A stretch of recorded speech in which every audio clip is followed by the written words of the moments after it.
Olá, bem-vindos a todos vocês que são apaixonados por boa ciência para a segunda temporada do podcast Papo de Ciência, gente. Então sejam bem-vindos, já deixa o like no início desse vídeo, tá? E já compartilha aí para os seus amigos para estar acompanhando esse grande podcast.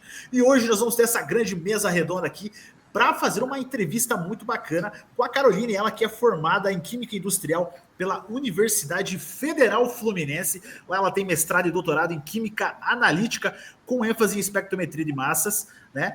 Tem doutorado, o doutorado dela ela desenvolveu a parte experimental da tese no antigo laboratório Thompson, né? Coordenado pelo nosso querido professor Marcos Erbring, que vai falar daqui a pouco aqui com a gente. E o pós-doutorado ela atuou como especialista do produto na linha de espectrometria de massas da Thermo Fisher para a América Latina. Então, gente, hoje ela é gerente de produto de linha de espectrometria de massas para proteômica e biofármacos da empresa Analítica. Tudo bem, Caroline?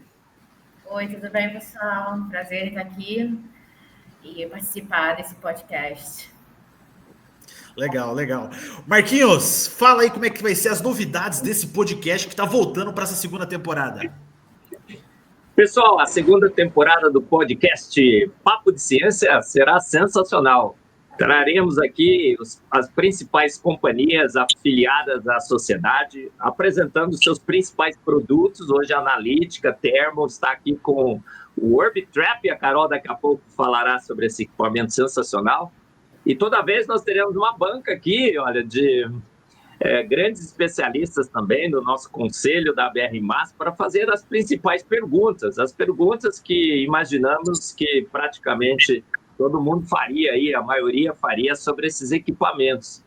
Então você vai aprender sobre as grandes novidades na espectrometria de massas, os melhores equipamentos das melhores companhias estarão sendo apresentados aqui.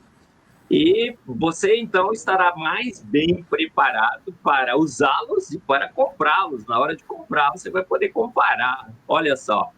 E essa segunda temporada também prevê entrevistas com os brasileiros de sucesso em espectrometria de massas. Temos vários brasileiros no Brasil e espalhados pelo mundo, com sucesso imenso em espectrometria de massas que muitas vezes a gente não conhece, a gente não fala sobre eles, ninguém sabe.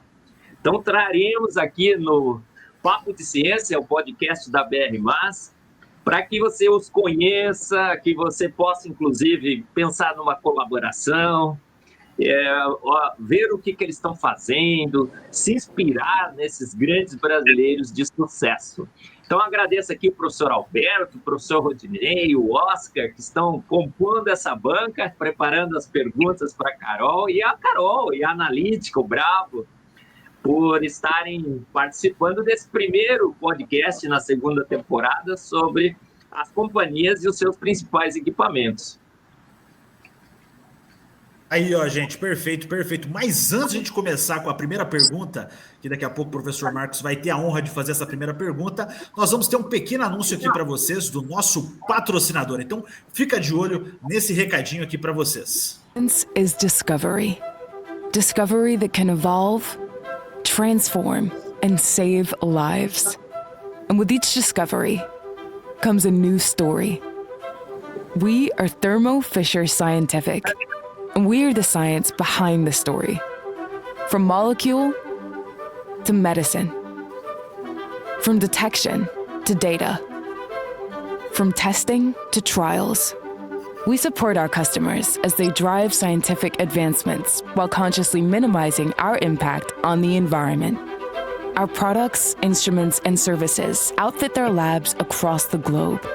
Our researchers use advanced technology to innovate with them side by side. And our colleagues support their goals as if they were our own. At Thermo Fisher, our stories make a positive impact on human lives. Our cutting-edge technology gives cancer patients a second shot at life. Our innovative solutions ensure the safety and integrity of our food supply. And our instruments regulate air quality for a cleaner environment, enabling our customers to make the world healthier, cleaner, and safer.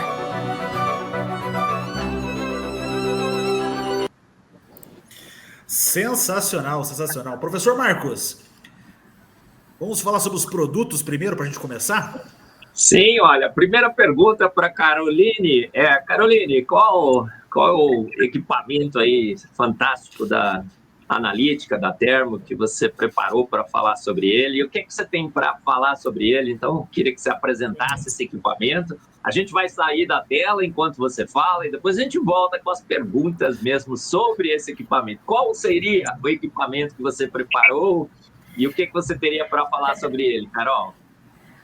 Bem, pessoal, eu acho que como o próprio vídeo, né, que a gente acabou de passar sobre a Thermo Fisher falou, a gente tem um comprometimento muito grande, a Thermo Fisher e a Analítica, que é o distribuidor autorizado da Thermo Fisher no Brasil, a gente tem um compromisso muito grande com a saúde de todos, né, de uma forma de tornar, né, o mundo mais seguro, né, e mais saudável. Então, com esse propósito, hoje a gente tem um equipamento que ele vem revolucionando a área, principalmente de proteômica e desenvolvimento de biofármacos, que é o Orbitrap. O Orbitrap já tem um bom tempo que ele está no mercado. Hoje, esse ano faz 20 anos da patente do Orbitrap. E, além do Orbitrap, principalmente na área de proteômica, algumas exigências, né, algumas demandas veio da sociedade de proteômica com relação a avanços, né, nesses estudos. Então, aqui eu mostro que os grandes desafios, principalmente na área de proteômica, e para quem não está tão familiarizado com a área de proteômica, exatamente é a área da ciência que estuda as proteínas, como as proteínas se comportam no nosso organismo. Não só no nosso organismo, também plantas, né, solo, mas principalmente no nosso organismo, as proteínas elas estão envolvidas em todos os processos biológicos que podemos imaginar. Então, basicamente todas as doenças que temos hoje em dia têm uma proteína envolvida. Então, estudar as proteínas exatamente nos ajuda a desenvolver diagnósticos mais seguros. Além disso, novos diagnósticos para doenças que não foram ainda diagnosticadas. Uma vez que a gente consegue identificar a proteína que é responsável por aquela doença, a gente também consegue desenvolver medicinas, tratamentos mais eficazes e mais precisos. Então, assim, a proteômica, ela vem crescendo muito e, com isso, também ela vem trazendo exigências para a área de instrumentação. Então, eu trago aqui exatamente quais são, hoje em dia, os dois grandes desafios da proteômica. Então, como o vídeo bem falou, a gente está saindo um pouco da proteômica de discovery, né? Que é aquela proteômica que a gente faz nos laboratórios pequenos, e estamos indo para uma proteômica mais clínica, que é uma proteômica em larga escala, onde a gente começa a avaliar vários pacientes, é literalmente um estudo clínico da proteômica. Então, começamos a aumentar o leque bem de amostras que vamos analisar, para exatamente trazer bastante informação estatística para que assegure, né, que vai assegurar a identificação, por exemplo, de um biomarcador ou vai assegurar o desenvolvimento de um fármaco. Então, hoje em dia, na proteômica, a gente tem dois grandes desafios, que são esses estudos em larga escala. E outra coisa é que a proteômica ela está saindo da área que a gente chama de proteômica global, onde milhares de células, né, são analisadas ao mesmo tempo, células distintas, e estamos indo para a área de single cell. O que é isso? É você estudar conjuntos seletos de células. Porque a gente sabe, né, que quem está lá no processo biológico são células por células. Então, você estudar a particularidade de cada célula é muito importante para exatamente refinar a informação que você está tirando. Então, aqui nesse slide, a gente vê que os dois grandes desafios da proteômica, principalmente, é o grande número de amostras sendo processadas ao mesmo tempo e você atingir sensibilidade, né, baixíssimas para atender a área de single cell. E o que isso trouxe para a área de instrumentação? A gente precisou sair daqueles gradientes longos da proteômica, de 120 minutos, para gradientes cada vez mais curtos. Então, para atender o grande volume de amostras, a gente teve que diminuir o gradiente. E uma coisa assim, não dava para a gente manter a velocidade do nosso espectrômetro de massas a mesma, porque os gradientes saíram de 100 minutos para 5 minutos. Então, a gente, na parte de instrumentação, tivemos que começar a desenvolver espectrômetros de massas que fossem capazes de ler essa informação que está entrando cada vez mais rápidos, principalmente na parte de fragmentação dos peptídeos e na parte de aquisição desses dados. Então, os dois grandes desafios da proteômica é velocidade de aquisição e sensibilidade para atender agora esse campo, né, emergente do single cell. E exatamente para cumprir essa exigência que veio da sociedade proteômica, também da parte medicinal, a Thermo Fisher ela lançou recentemente, em 2023, o Orbitrap Astral. Não sei se vocês já escutaram falar do Orbitrap Astral, mas ele vem revolucionando a área de proteômica, a área de desenvolvimento de novos fármacos. O Orbitrap Astral, ele é basicamente a sinergia de 3 analisadores de massa. Então, você tem o quadrupolo. Queria achar o meu pointer aqui. Você tem a sinergia de 3 analisadores, você tem o quadrupolo fazendo o papel que ele faz melhor, que é a parte de seleção. Então, o principal papel do quadrupolo ali é para isolar o íon percussor. Você tem aqui o grande coração, que é o famoso Orbitrap, né? O Orbitrap, eu vou falar mais um pouco sobre ele. Ele é um eletrodo que cabe na mão, na palma da mão, né? O Orbitrap, ele vem se desenvolvido aí durante 20 anos.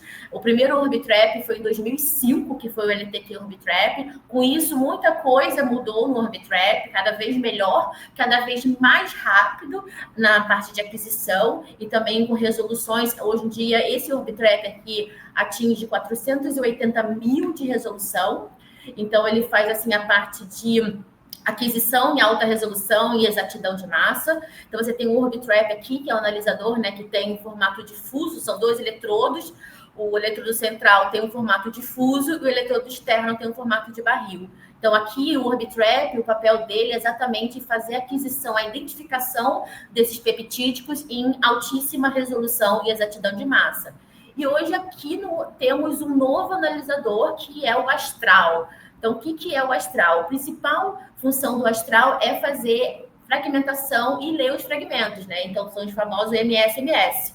A grande novidade do Astral é que ele faz isso numa velocidade altíssima, de 200 Hz. Então, não existe hoje no mercado, né, um analisador que faça uma velocidade tão alta. E, além disso, além da velocidade alta do Astral, aqui uma outra figura vendo numa outra perspectiva, como é esse equipamento, o Astral ele tem altíssima sensibilidade. Então, esse conjunto, né, com o quadrupolo, o Orbitrap e o Astral, ele veio exatamente para atender a demanda hoje da proteômica de single cell, porque ele é capaz de fazer alta resolução, então você identifica os peptídeos em alta resolução, fragmenta ele e lê os fragmentos também em altíssima velocidade, exatamente para suprir essa demanda que veio de um largo volume de amostras e gradientes muito curtos. E aí, a altíssima sensibilidade do Astral é devido ao quê? É devido que aqui é o Astral, ele é formado por um par de espelhos iônicos assimétricos, e ele foi projetado para exatamente esse espelho, os espelhos convergiam um ao outro, né? Dá essa impressão que vai convergir. Então, assim, eu vou falar aqui um pouquinho, bem rápido, como que funciona esse analisador, né? Uma questão que eu quero ressaltar, que está até demonstrada nessa figura, que essa velocidade, essa alta velocidade desse equipamento, ela ainda é devido ao fato que a gente começa a ver a paralelização dos modos de aquisição. Então, o que isso quer dizer? Que, ao mesmo tempo que o Orbitrap está fazendo aquisição InfoScan, o Astral já está lendo os experimentos de MS-MS. Então, isso aumenta cada vez mais a velocidade desse equipamento. Então, assim, vamos supor, numa aquisição normal, né, o primeiro episódio, né, a primeira etapa vai ser o full scan. Então, aqui você entra, né, os íons vão entrar, tem todo um sistema ali de guides, né, que vão orientar esses íons, ele passa pelo quadrupolo, depois ele é jogado aqui, que era a antiga HCD, né, hoje chama iRoutine multipolo. Então, os íons vêm para cá, eles são concentrados aqui, né, e também eles são ali estabilizados a partir com gás de nitrogênio. Uma vez que os íons estão aqui, eles voltam para a C-Trap e são injetados no Orbitrap. Então, aqui seria um experimento de FUSCAM, e aí você tem a leitura em FUSCAM. Logo em seguida, os precursores, eles são selecionados nesse FUSCAM, então você pode selecionar esses íons precursores tanto vindo de um experimento de DDA ou de ID, né, ou de Data Independent Acquisition. Então, você tem duas formas de você selecionar esse precursor. Então, uma vez que você seleciona esse precursor, aí vai para a segunda etapa, né? Então, os precursores, eles são isolados no quadrupolo, e aí eles passam por aqui e vão agora para o IO Processor. O que é o IO Processor? O IO Processor, ele é um ion trap linear com duas regiões de pressão. Então, você tem uma região de alta pressão e uma região de baixa pressão. Então, esses íons precursores, eles passam por aqui, e aí na região de alta pressão desse ion trap linear, eles são fragmentados via HCD e são acumulados. Uma vez fragmentados e acumulados, eles passam para a região de baixa pressão. Na região de baixa pressão, eles são novamente acumulados através de uma estabilização térmica, e aí eles vão ser passados por um sistema de lentes e prisma, exatamente para corrigir qualquer desvio de trajetória. Então, aqui nesse Ion Processor, junto com esse sistema óptico, você assegura que a transmissão do íon ela é quase, vamos dizer, 100%, né? Então, você tem um aproveitamento muito grande desses íons, o que era uma limitação nos sistemas TOF, com aceleradores ortogonais. Então, a gente fala, né, que o Dutch Cycle do íon é quase 100%, você não perde o íon. Isso é um fato que torna esse analisador extremamente sensível. Então, uma vez que ele é injetado aqui dentro do astral, né, que é formado por esses dois espelhos, os íons, né, os fragmentos, eles eles passam por múltiplas reflexões. Então, eles vão sendo refletidos, né, através desse espelho, e chega aqui, mais ou menos, quando eles sofreram 12 a 13 reflexões, eles começam a desacelerar, exatamente devido a essa inclinação, eles desaceleram, e você tem um rebatimento desses íons para a direção oposta. Aí eles chegam para aqui e são rebatidos novamente, e aí eles vão passar por mais 12 ciclos de reflexões. Então, o total, eles vão sofrer, né, vão ser submetidos a 24, 26 episódios de oscilação. Isso leva, né, a ele atingir ali uma resolução de 80.000. Então, durante esses momentos que eles são refletidos, né, e oscilando, os íons vão se fragmentando, vão se separando em sua razão massa carga, podendo chegar, né, até uma resolução de 80.000. Uma vez que esses fragmentos já estão separados, eles vão e são detectados por um detector que ele foi desenvolvido especialmente para esse equipamento, é um detector de alta faixa dinâmica, que ele detecta tanto íons com alta concentração, mas principalmente ele foi desenvolvido para detectar íons em baixíssima concentração, que a gente chama de low input, quando os íons estão basicamente, que a gente fala íons únicos, né? Então, ele tem uma faixa muito ampla de detecção, esse novo detector desenvolvido especialmente para esse equipamento. Então, o Astral, ele veio exatamente com isso. Ele é um sistema que vai fazer, basicamente, a leitura do fragmento em alta velocidade, 200 Hz, e altíssima sensibilidade.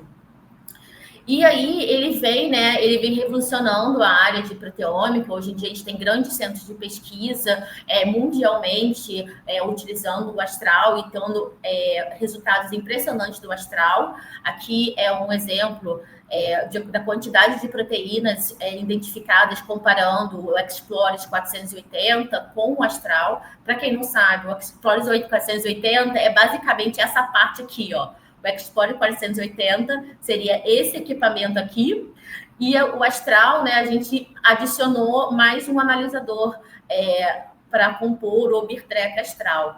Mas comparando resultados do 480, que já é um super equipamento para proteômica, com resultados do OrbiTrap astral, a gente vê que a gente consegue identificar o dobro do número de proteínas. E aqui a gente está trabalhando com quantidades muito pequenas, 200 nanogramas de amostra. Isso é uma quantidade muito, muito pequena.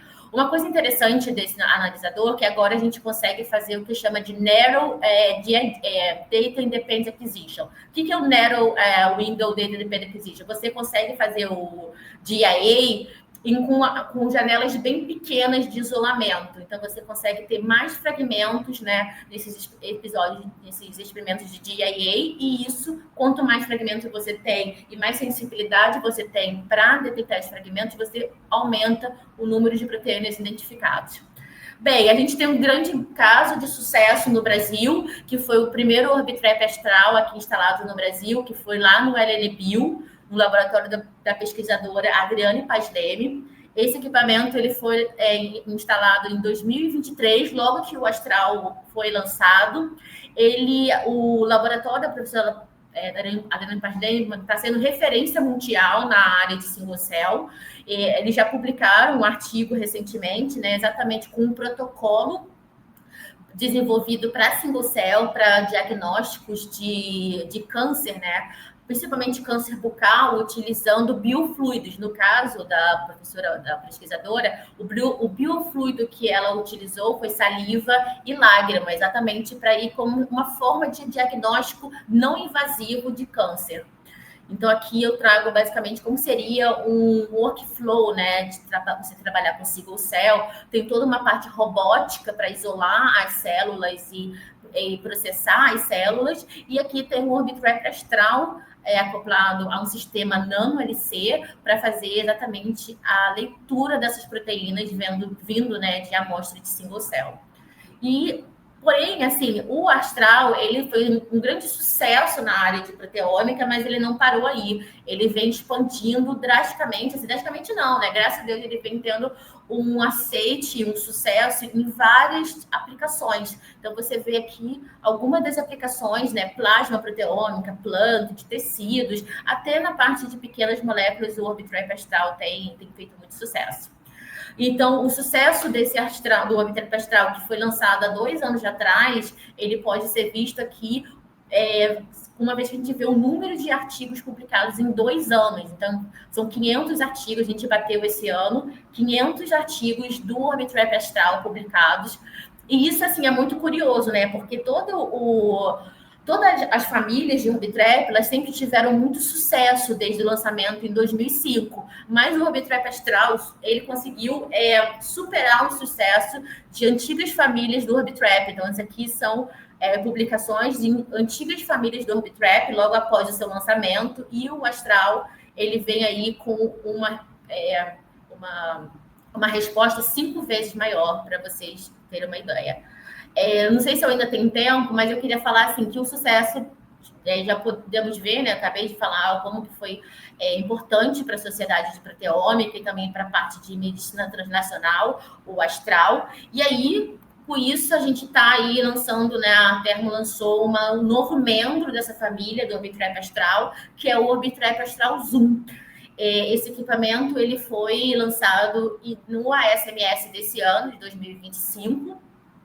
Ele trouxe algumas melhorias, eu acabei de cortar, ele trouxe algumas melhorias em relação ao astral o antigo, mas a principal melhoria que o astral Zoom trouxe, ele aumentou a velocidade do MSMS, então a gente foi de 200 Hz para 270 Hz, ou seja, mais rápido ainda, e ele adicionou uma etapa de pré-acumulação dos íons lá no Bentap Trap, exatamente para tornar esse equipamento assim, porque um fato assim, quando a gente aumenta a velocidade de aquisição, a gente pode perder um pouco com a sensibilidade. Então, exatamente para suprir essa perda de uma possível perda na sensibilidade, foi adicionada uma etapa a mais de acumulação desses íons, exatamente para sempre se preocupando, né, de ter um aproveitamento total dos íons.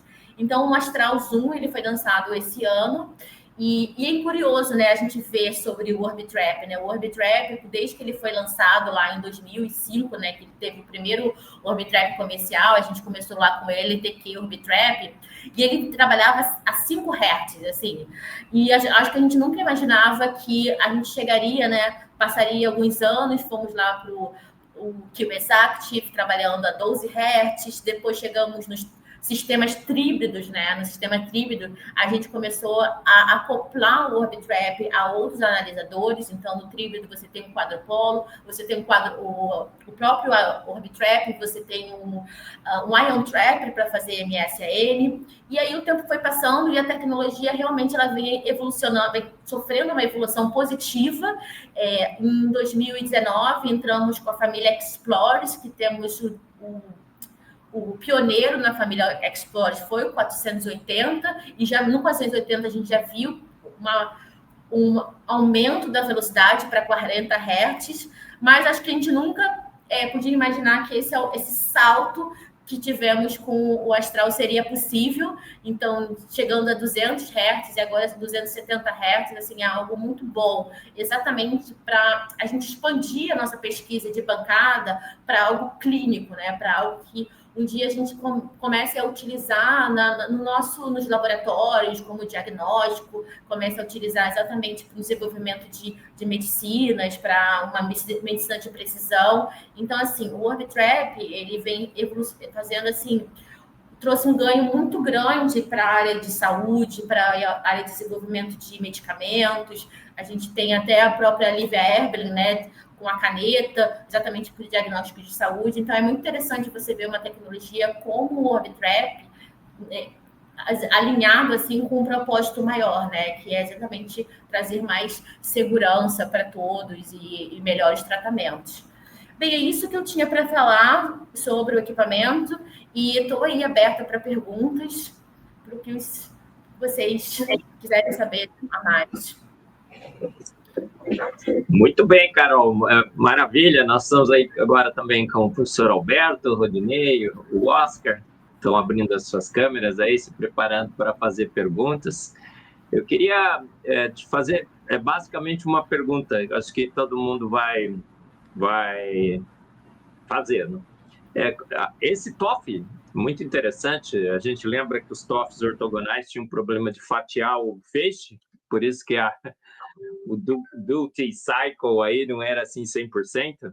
Mas quando é que você usa um e quando você usa o outro? Para fazer a medida de massa? Qual é a lógica de usar ou o Orbitrap ou esse TOF? Então, na verdade, assim, a lógica é assim, sempre full scan a gente vai fazer no Orbitrap, porque o full scan, ele vai identificar os peptídeos. E no Orbitrap, a gente consegue atingir resoluções muito maiores, entendeu? No Orbitrap, nesse caso, é 480 mil. No Astral, o nosso limite é 80 mil, né? No Astral, o limite é 80 mil, no Orbitrap é 480 mil. Então, assim, sempre a identificação primária, a primeira identificação em alta resolução e exatidão de massa vai ser no Orbitrap. Então, esse sistema, o Orbitrap, ele ficou encarregado de fazer o full scan. Ele ficou encarregado de fazer o full scan em identificação em alta resolução e exatidão de massa. E o Astral, ele ficou encarregado de o quê? De primeiro fragmentar no Ion Processor e depois ler esses fragmentos, principalmente ler esses fragmentos em alta sensibilidade. Porque apesar, assim, do Orbitrap ser capaz de ler os fragmentos também, é sempre assim, ele lê, mas tem uma perda de sensibilidade dependendo da velocidade que você lê, entendeu? No Astral, não, você tá basicamente, só tem um setup de velocidade, é 200 Hz, você não muda isso, e ele vai ler a 200 Hz rápido e sensível, que ele não perde os íons. Então, essa aqui é a função, basicamente, o Astral é para ler MSMS. Perfeito. Rodinei, Oscar, uma pergunta para a Carol? Eu tinha esquecido de ativar meu microfone. Deixa eu só... Assim, eu gostaria de até fazer uma pergunta bem abrangente, Carol. E quais são, além dessas que você mencionou, quais são as principais vantagens do Astral em relação a outras arquiteturas de espectrômetro de massa de alta resolução, especialmente no que se refere à velocidade de aquisição e sensibilidade. Quais são as vantagens? Você compararia, né, Rodinei? Coisas do tipo. Não, eu acho assim, quando a gente compara assim, por que o Astral ele veio, né, no mercado? Porque assim, o Orbitrap mesmo, ele consegue ler MS, mas assim, dependendo da velocidade, não sei, se você botar numa velocidade muito rápida, o Orbitrap, ele acaba perdendo sensibilidade, ele não lê, ele perde um pouco os íons. Aí, por isso que veio a família dos tríbridos, né? Então, a gente veio e colocou um Ion Trap para exatamente ler esse MS em alta sensibilidade. E aí veio o tríbrido fazer esse complemento. Só que aí, o que acontece? Chegou essa demanda da parte de proteômica, que era exatamente você aumentar o número de amostras por dia, né? A gente fala muito quando a gente fala em proteômica em larga escala, a gente tem esse costume de falar assim, quantas amostras por dia você está processando? Então, a gente está falando assim de 100, 500 amostras por dia. E como eu falei, aí a gente, para atender essa demanda de 500 amostras por dia, tivemos que diminuir o tempo cromatográfico. Então, o tempo cromatográfico foi de 100 minutos, vamos supor, para 5 minutos. Então, nessa vertente, nem os tríbridos começaram, não conseguiam mais atender esse curto gradiente. E essa também é a questão da single cell, em atender limites tão baixos. Então, chegamos assim num ponto assim, bem, os tríbridos com o Ion Trap também não tá tão rápido assim. Temos os TOFs, né, que eles são rápidos, eles estão ali a 100 Hz e tudo mais, mas a gente sabe que os TOFs têm a questão da sensibilidade, você perde muitos íons na transmissão. Então, assim, exatamente isso. O Astral veio para suprir o problema de sensibilidade dos TOFs e também o problema de velocidade ali do Ion Trap. Então, a vantagem é essa, ele é rápido, que ele está a 270 Hz, e ele é sensível. Então, assim, a vantagem é exatamente isso. Ele veio para suprir a limitação de vários analisadores, principalmente para MS. Ok. Depois eu faço, mas eu vou passar a palavra para os meus outros colegas. Mas pode fazer, professor Rodinei, se o senhor quiser complementar em alguma coisa nesse sentido. Eu não sei se eu respondi a sua pergunta. Não, respondeu sim. É que eu estava pensando durante a sua apresentação com relação aos TOF, né? Porque eles, normalmente, eles são extremamente rápidos também, né? E você mencionou que eles não têm baixa sensibilidade, o que não sei se isso é bem verdade, né? Porque com os equipamentos de ponta de hoje em dia, eles parecem terem superado bastante esse problema, né, de sensibilidade dos TOF. Então, eu queria saber se existe alguma comparação entre o Orbitrap, se vocês fizeram alguma comparação direta entre o Orbitrap Astral e o TOF. Não, tem muitas comparações diretas entre o Orbitrap Astral e o TOF. Geralmente, assim, eu não trago... deixa eu voltar a compartilhar a minha tela aqui. Tem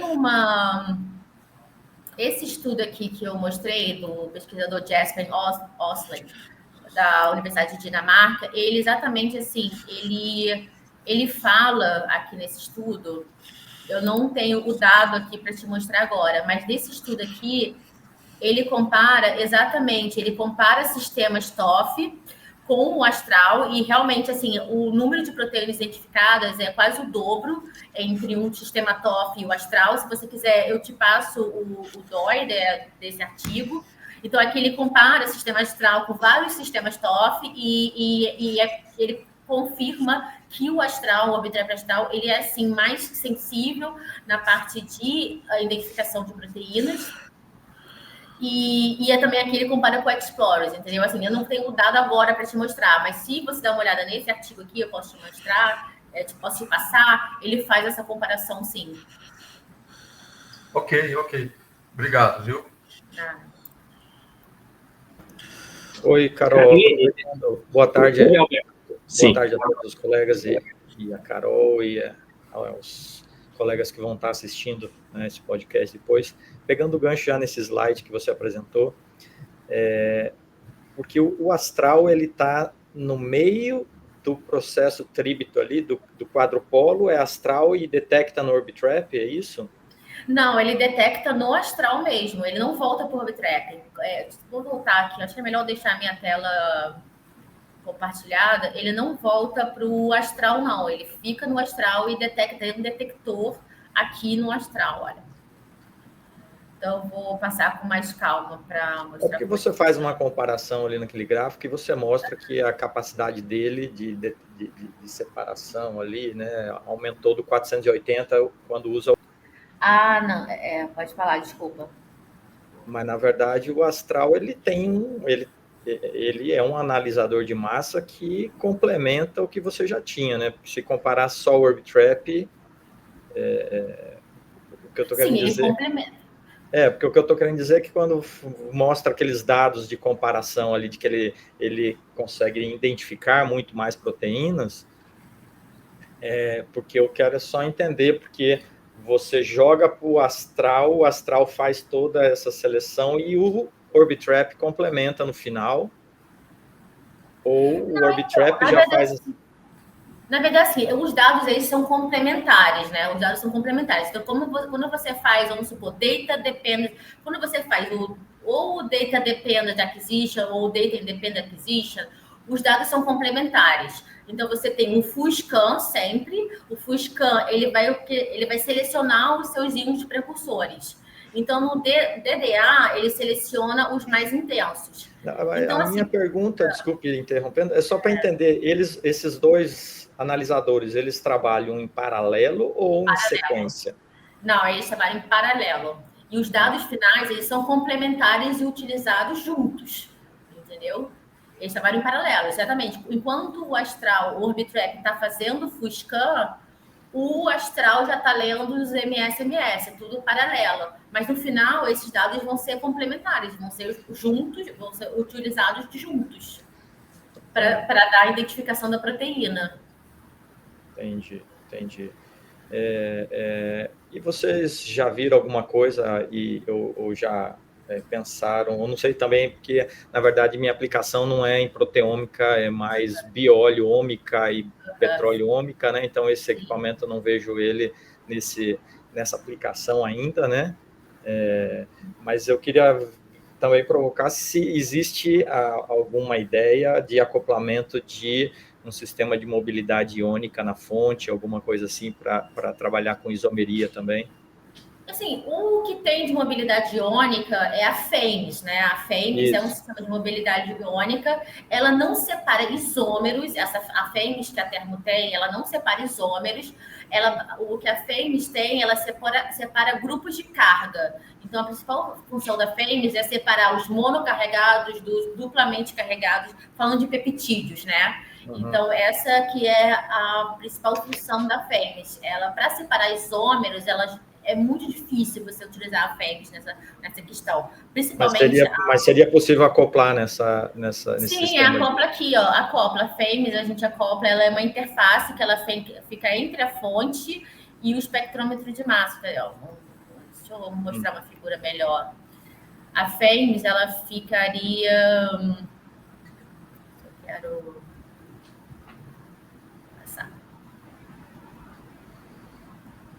Então, a FAMES, ela fica aqui, ó, ela entra aqui, exatamente entre a fonte de ionização e o espectrômetro de massa. A gente chama que ela é uma interface, né? Uhum. Nessa entrada, então, quando os íons são produzidos pela fonte de ionização, eles vão ter contato aqui com o eletrodo da FAMES, o espectrômetro de massa está aqui, então a transfer tube está aqui aliada, então os íons são formados, entram nesse eletrodo da FAMES, né? Você tem ali uma dinâmica entre uma voltagem de dispersão e compensação, e aí eles são selecionados. Como eu falei, a principal seleção que a gente consegue fazer na FAMES é devido à carga, então a gente consegue separar grupos com mesma carga. Então, geralmente, o que dita na separação é o que a gente chama de voltagem de compensação. Então, para os monocarregados, essa voltagem de compensação ela é muito diferente dos outros, né? Dos outros grupos de carga. Então, a gente consegue separar, principalmente, a gente consegue eliminar os monocarregados. Para a área de proteômica, quando você tira os monocarregados, você tira muitos background, né? Aqueles íons que estão ali na na linha de base. Então, e ali que a gente vê na área de proteômica, que com a FEMS, limpando esses monocarregados, a gente aumenta bastante o número de proteínas identificado, e dá uma limpada ali no espectro. Então, essa que é a mobilidade iônica que a gente tem. E por fim, aqui, a faixa de razão massa-carga do Orbitrap e do Astral, eles conversam ali ou um limita, tem algum limitante? Não, eles conversam. Hoje em dia, a faixa de massa-carga é de até 6.000, mas a gente tem a opção Biofarma, né? Que é a opção que a gente estende essa faixa para 8.000, que é uma opção que você pode, se você optar, né, para essa faixa estendida, como eu posso dizer, essa ferramenta ela tem que ser instalada em fábrica, mas você consegue estender até 8.000 MZ. Tá, legal. Depois eu complemento algumas coisas aí. Fiquem à vontade. Eu quero fazer uma pergunta, mas é mais sobre a sua área mesmo, né? Sobre um pouco sua carreira também, né? Para a gente conversar aqui. E a minha pergunta para você é como é que você se interessou pela área de espectrometria de massas? Como é que você escolheu o curso de química industrial? Como é que você chegou nisso? Porque muitos acadêmicos assistem o nosso podcast e se perguntam, bom, qual área eu devo seguir? Como é que fica? Qual seria a sua indicação para nós? Bem, eu cheguei na área de química, primeiro porque eu gostava muito de química, eu tinha uma certa facilidade, mas na graduação eu trabalhei muito com química orgânica, mas eu já ia muito a congressos e me interessava, assim, pelo mercado de trabalho. E aí eu vi que eu teria, lá na minha iniciação científica na orgânica, eu vi que eu teria que entrar na área de instrumentação para eu ter portas abertas no futuro, né? Portas abertas em qualquer lugar do mundo. E aí eu entrei na área de instrumentação e lá na minha graduação eu logo vi que eu tinha que entrar na área de espectrometria de massas, que com certeza ia me abrir muitas portas. Isso eu estou falando que isso era 2009, mais ou menos. Eu vi que era o futuro da química, assim, era a espectrometria de massas, e eu comecei lá na Federal Fluminense, em Niterói, para quem conhece Niterói, eu comecei ali de pouquinho em pouquinho, vendo onde que eu teria que me posicionar estrategicamente para ter uma carreira de sucesso, né, na área de espectrometria de massas. E aí, até que o momento eu cheguei no Laboratório Thomson, né, aos poucos ali, cheguei no Laboratório Thomson. Eu não tenho um perfil acadêmico, não sou uma pessoa que tem um perfil acadêmico. Meu perfil sempre foi muito estratégico e comercial. Então, logo que eu estava no Thomson, eu consegui um cargo na Thermo Fisher, e aí eu fui para ser especialista do produto da Thermo Fisher para a América Latina. E eu morei no México durante 2 anos nesse cargo. E logo depois eu fui para a Inglaterra e trabalhei na farmacêutica de SK na Inglaterra. Morei 5 anos na Inglaterra. E recentemente voltei ao Brasil. Tem 2 anos que eu voltei ao Brasil. E aí o Luiz Bravo, né, me chamou para trabalhar com eles. E é isso. Hoje em dia meu cargo é comercial. Por isso que eu falei, não peguem pesados nas perguntas técnicas, mas meu perfil é muito assim, mesmo eu trabalhando com espectrometria de massas, numa área que é bem científica, é bem da ciência, eu sempre tive um perfil comercial. Então, assim, hoje eu sou muito feliz no cargo comercial, mas graças a todo o meu estudo e conhecimento na área técnica, eu cheguei a esse cargo comercial. Mas o que eu quero dizer, assim, que a área de espectrometria de massas, mesmo se você não tem um perfil acadêmico ou um perfil muito técnico, ela vai também te abrir portas na área comercial, que é tão interessante, porque eu acho que tem um pouco de preconceito as pessoas da área comercial, as pessoas, você vai ser vendedora, você vai vender. Não, é muito mais do que isso, você não vai vender. Mas também se você vender, não tem problema, você está vendendo um equipamento bem caro, né? Que envolve várias estratégias aí. Então, você vai fazer uma venda bem conceituada, sabe? Então, assim, a área comercial também é algo muito interessante de se trabalhar. Não é algo que temos que ter vergonha, alguma coisa. Legal, legal demais. Professor Oscar, o senhor tem alguma pergunta?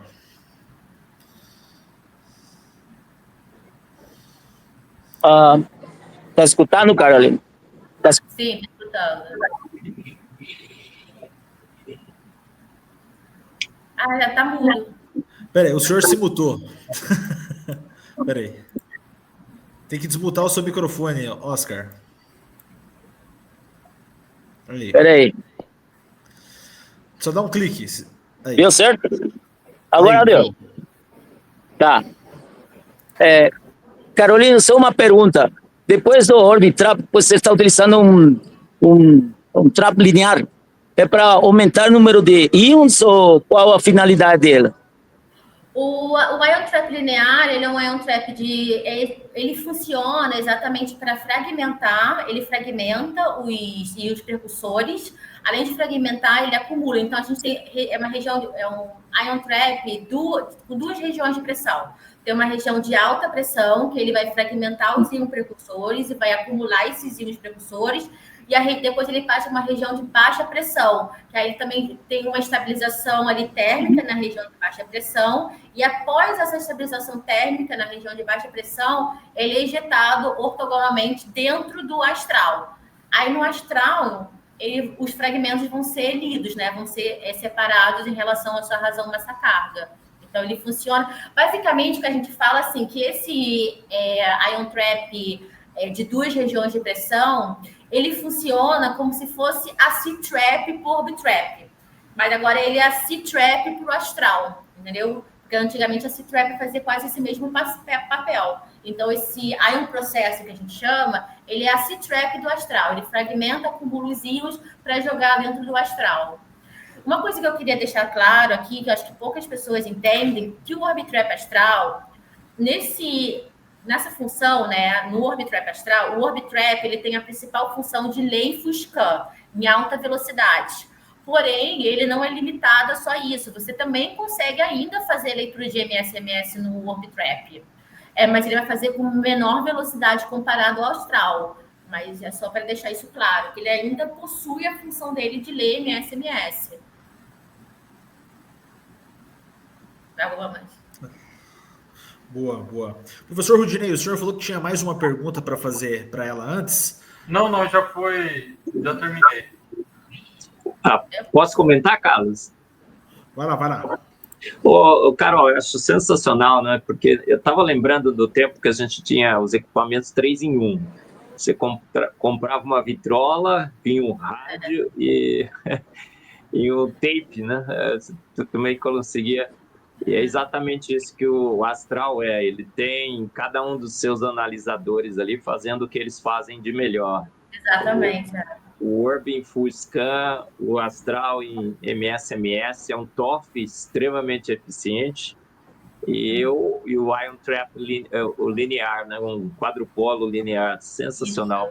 E esse TOF, na realidade, ele é muito parecido com o equipamento da LiCo, que eles também faziam múltiplas inversões, mas não deve ter perda, né, na inversão, porque no Orbitrap, por exemplo, no VEW que a gente tinha antes, toda vez que você passava pelo reflector, que era o espelho, você perdia muito íon, e ali não é uma reflexão, é base. Ele chega perto de um eletrodo e volta, ele chega perto do outro e volta, dá aquelas 24 voltas. Você tem alguma ideia de quanto que é a perda em cada uma dessas voltas? Mas deve ser muito baixa, não é?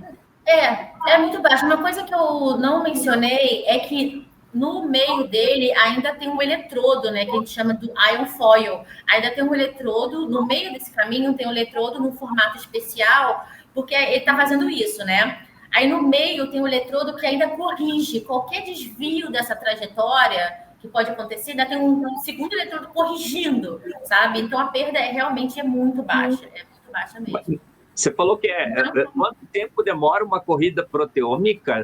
10 minutos? Você consegue? Hoje em dia tem de 5 minutos. Hoje em dia tem de 5 minutos. 10 mil proteínas, 12 mil proteínas, como mostrou naquele, ou você tem menos proteínas identificadas em 10 minutos? Eu não sei, assim, depende muito, né? É até difícil falar quantas proteínas tem, mas na faixa de 5 mil proteínas identificadas em 5 minutos. Hoje em dia, né, a gente tem uma tecnologia que exatamente eles fizeram assim um aparato cromatográfico que nem é da Thermo Fisher, que exatamente eles padronizaram essas corridas para fazer corridas de 5 minutos, que você consegue fazer 500 amostras por dia. E assim, tudo já bem robusto, sabe? Não tem nem como parar aquilo, já está bem estabelecido. É muito rápido, tá? As coisas são É um sonho, né, Carol, que se tornou realidade. Pensa bem, você ter 100 amostras por dia identificando 5, 10 mil proteínas. É o que a gente chama de... É o que a gente está indo... A gente está entrando na área clínica da proteômica, né? É exatamente isso. É um estudo clínico. Quando você vai desenvolver né, Carol? 5 minutos você já tem seu full proteômico ali, né? Quando você exatamente, quando você desenvolve um fármaco, né, ou também quando você valida um biomarcador, você entra exatamente nessa fase, na fase clínica, que você está estudando um grupo imenso, né, da população, muitas amostras por dia. Isso que eu estava falando aqui para você. Então, hoje em dia, a gente tem um sistema, né, que chama EvoCep, que é totalmente padronizado, super robusto, que está lendo aí, 500 amostras por dia, né? São 500 amostras por dia. E você está chegando aqui na faixa de 7 mil, com o AstraZoom aí, 7 mil proteínas identificadas, né? É bem alto. E a gente está falando ali de peptídeos, então 60 mil peptídeos. É algo, assim, muito difícil de imaginar. Como eu falei dos métodos, a gente literalmente está trabalhando com métodos assim, de 2 minutos, 4 minutos. Isso aqui são métodos já padronizados. Isso que é uma outra questão muito interessante. A gente está saindo de uma fase que a gente tem que se preocupar, a gente não precisa mais se preocupar com o desenvolvimento do método. A gente já quer coisas que já estão funcionando muito bem para correr a amostra e ter informações estatísticas, né, sobre o biomarcador ou sobre o fármaco. Então, é uma nova era da proteômica em si. É personalizada, né, por cliente, né, cada um com o seu proteoma, né? Isso, exatamente, a medicina personalizada, É muito. Uma coisa que eu quero, antes de falar assim, um pouco puxando o saco da minha empresa, né, da analítica, mas eu queria falar que a gente tem um orgulho que a gente tem mais de 100 Orbitrackers instalados no Brasil. A gente atingiu esse número ano passado. E um fato curioso que a gente está falando de pessoas de sucesso na área de espectrometria de massas.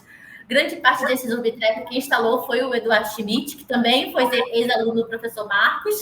Então, assim, o Eduardo, ele gostaria de estar aqui hoje, mas ele estava aqui na escola de proteômica, mas ele teve que voltar para a casa dele. Então, a gente tem o maior orgulho de ter chegado a esse número de mais de 100 Orbitrackers no Brasil instalados, assim. E a gente vê aqui na sociedade, na escola, né, que a gente está tendo de proteômica essa semana, que 80% ou até 90% dos trabalhos, tudo Orbitrap. Então, é muito legal. E aí tem também outro filho do professor Marcos, o Eduardo Schmidt, que foi responsável por grande parte desses Orbitraps aí no Brasil, todos funcionando, ou ali tentando, tipo assim, funcionando bem, alguns passando por transições, né? A gente vê que o Orbitrap, o primeiro Orbitrap do mercado foi em 2005. Então, agora a gente está passando por uma fase de atualização desses Orbitraps, né? Alguns já estão obsoletos, mas a tecnologia evoluiu, graças a Deus, e agora temos novas famílias aí. Magnífico. Carlinhos, acho que a gente não quer que o nosso podcast seja muito longo, uns 50, 55 minutos, ótimo. Carol, agradecer demais você. Eu não sei se o Carlos tem mais alguma consideração, mas antes de eu passar para o Carlos, agradecer demais a Caroline, ao Bravo Analítica, pelo apoio que a Analítica tem dado à Sociedade Brasileira de Espectrometria de Massas. E obrigado por ter estreado essa temporada 2 do nosso podcast, Papo de Ciência. Gente, muitos outros equipamentos serão apresentados aqui, com os detalhes que a Carol apresentou. Vamos ter uma bancada aqui de membros do nosso conselho fazendo algumas perguntas chaves. Você vai aprender muito mais sobre os equipamentos, sobre a espectrometria de massa, sobre os players no Brasil, dessa espectrometria de massas, os talentos, os brasileiros de sucesso. Estejam sempre com a gente aqui, olha, Papo de Ciência. A ideia é fazer vários desses papos de ciência, né, Carlinhos? E bora, muito obrigado por você estar aqui, Carol, Alberto, Rodinei, e até o próximo, mas não estamos terminando não. Carlos, está com você de volta. Bom, é isso mesmo, então, pessoal. Obrigado a todos vocês que assistiram até agora. Não se esqueçam, tá, pessoal, de deixar o like no vídeo. Quando você deixa o like no vídeo, o YouTube entende que você gostou e aí ele vai indicar para mais pessoas. Compartilhe nos seus grupos de WhatsApp esse programa aí que tem feito a diferença aqui na internet brasileira, divulgando boa ciência e trazendo pessoas que têm transformado aí o nosso país e fora através de ciência. Então vai ter sempre grandes nomes aqui na bancada fazendo pergunta, participando e também sendo entrevistado. Obrigado a todos vocês e pessoal, até mais, até a próxima semana, até os próximos dias, mais um episódio aí de Papo de Ciência. Valeu, pessoal!